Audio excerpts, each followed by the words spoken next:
So what we've had in the last few decades is sort of a perfect storm for immigration reform, and particularly during the Obama administration. But neither Congress now or the Clinton, Bush, and Obama administrations have been able to reform immigration policy. Everyone acknowledges it's broken. Some call for more immigration, some call for less. Mostly people call for repairing it, making it more reasonable. Labor unions, a special interest group supporting the Democrats, have a fear that new immigrants are going to compete with union workers and push wage rates down. Or they're going to take jobs in the right-to-work states in the South, or they're going to work for non-union contractors who compete in roofing and drywall work. So union jobs are going to be at risk from immigrants willing to work for lower wages, who maybe they don't have the job skills when they first get here, but over some months or a couple years, they gain those job skills and push wage rates down. I talked to someone the other day who cited particularly the drywall industry, which is an industry I used to be involved in. Drywall contractors used to be the labor used to be $15 an hour, but over time, larger numbers of immigrants from Mexico came, many legal, some illegal, and the wage rate for that dropped to $9 an hour. As more people got those skills to do high quality, fast drywall work, it was work that people could do that didn't have to speak English. They just had to show up and do the job, and that pushed wage rates down in that business. Is that bad for America? Well, it's tough for drywall workers who expected to be able to keep in that job and earn $15 an hour. It's good news for people that live in houses. Houses could be built less expensively than they were before because the drywall contractors didn't charge as much for putting up drywall. Conservative supporters of the Republicans feared that new immigrants would vote for Democrats, and they not speak English as well, change traditional cultural norms, and since 9/11 they've been concerned with Islamic immigrants. So you get conservatives fearful of immigration, don't like the fact that there's illegal immigrants, and don't like what they consider a higher level of immigration, and the labor unions, usually opponents on business and other regulatory issues, both supporting restrictive immigration policies.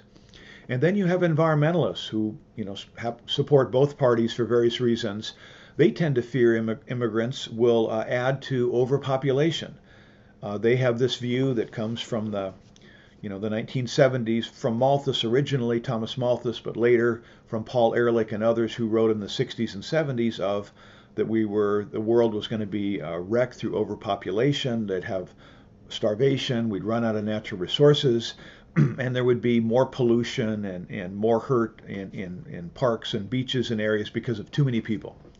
So economists would argue that's deeply misleading. None of those things are true. They're concerns to consider, but immigrants don't hurt the environment in that way. So again, worth researching, arguments on both sides, but that's the sort of perfect storm that has prevented reform for immigration and led to politicians being just stuck on fixing the dysfunctional U.S. immigration system.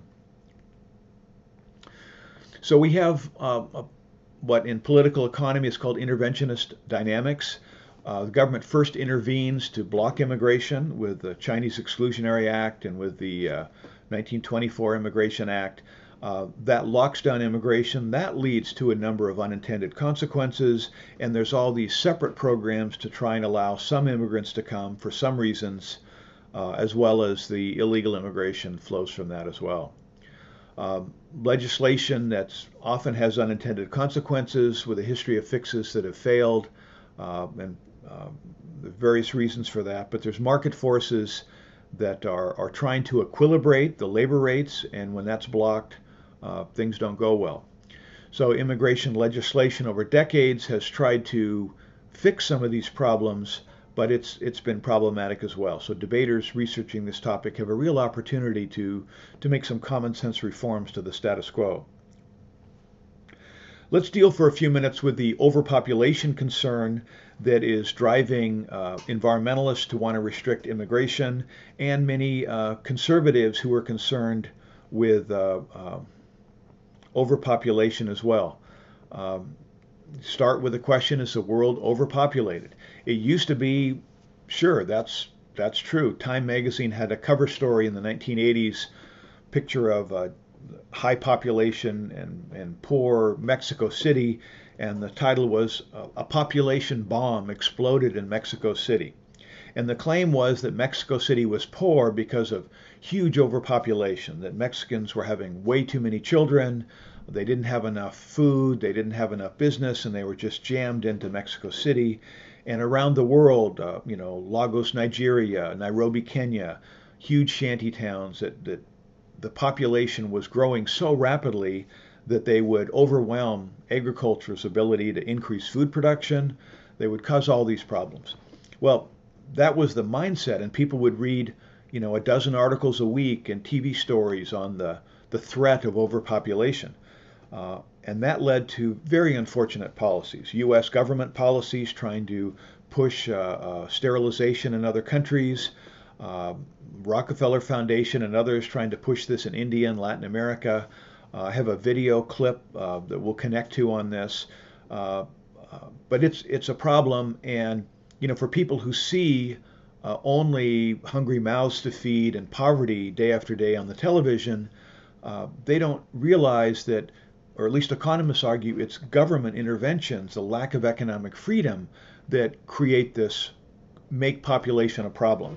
Generally, population's a good thing. People work, they earn more money than they spend, they save money, uh, they have children, those children grow wealthy. So why is population not a problem in South Korea, West Germany, Hong Kong, Singapore, Japan, US?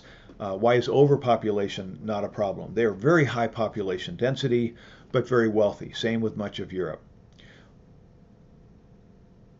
Population density seems connected with poverty only in those countries that are totalitarian, as communist China was, authoritarian, as the Indian government, regulatory, the permit Raj.